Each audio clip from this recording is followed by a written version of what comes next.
Welcome to the Celiac Diva! Hi everybody, welcome to the Celiac Diva. I am Lauren Lucille Vassar, and today I'm talking about the pros and cons of doing the gluten challenge.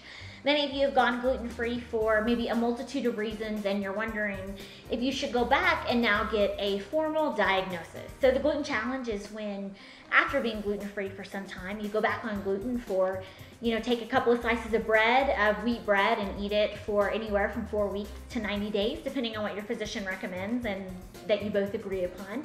And then you go back and test for blood, via blood and biopsy, to see if you will get a confirmed diagnosis. So what are the pros and cons of this action, people? Let's talk about it.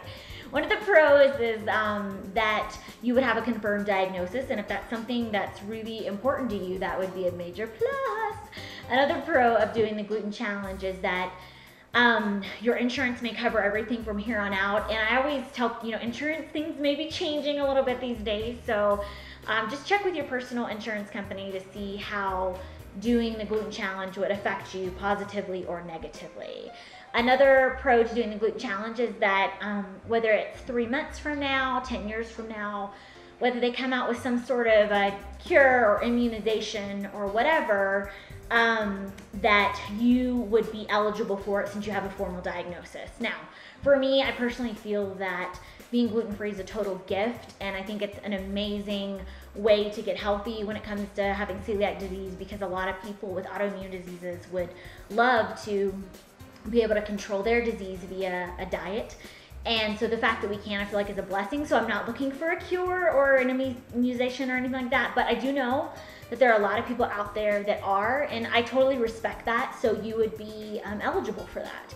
Another option, or pro, not option, but another pro to doing the gluten challenge is that your children would never question, if for your kids, they would never question whether or not they should, whether mama was just a little bit overprotective and making them go gluten-free. They wouldn't challenge that when they're 18, 19, 20, 21, 22, because they would have a formal diagnosis. So it's not something they would question later in life. The cons of doing the gluten challenge are as follows. For one, you may feel extremely sick. You and only you know the kind of symptoms that you get and how awful it feels for you to consume gluten.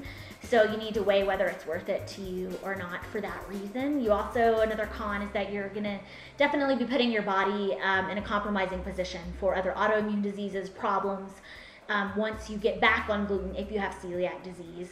Another con is that even with the gluten challenge, there's no guarantee that you will get a formal positive diagnosis, which I know is extremely frustrating, but hopefully that'll change as our testing procedures get more advanced in the medical community. And for some people, it only takes a few days of consuming gluten for intestinal damage to show up. For other people, it could take months or years for, the type of intestinal damage to show up needed for a formal diagnosis. So since we're all so different, there's several different variables that could keep you from getting a formal diagnosis. So that is definitely a major bummer, a major con.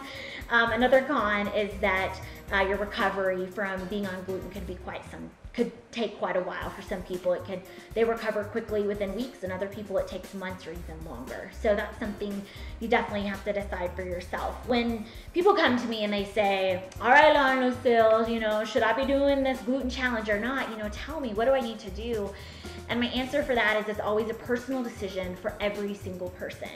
And you need to answer the question of, what will a formal diagnosis do for me? What will it change for me? And once you've answered that question and you know whether it would, will it change your eating habits? Will it change your lifestyle? Whether or not you get a formal diagnosis or you don't, once you've answered that question, then you and only you know what's best for you. So trust your instincts, trust your gut, so to speak. And, let me know, what do you think? Would you go back and do the gluten challenge, or would you not? And until next time, thank you so much. It's always a pleasure, and have a fantastic gluten-free day.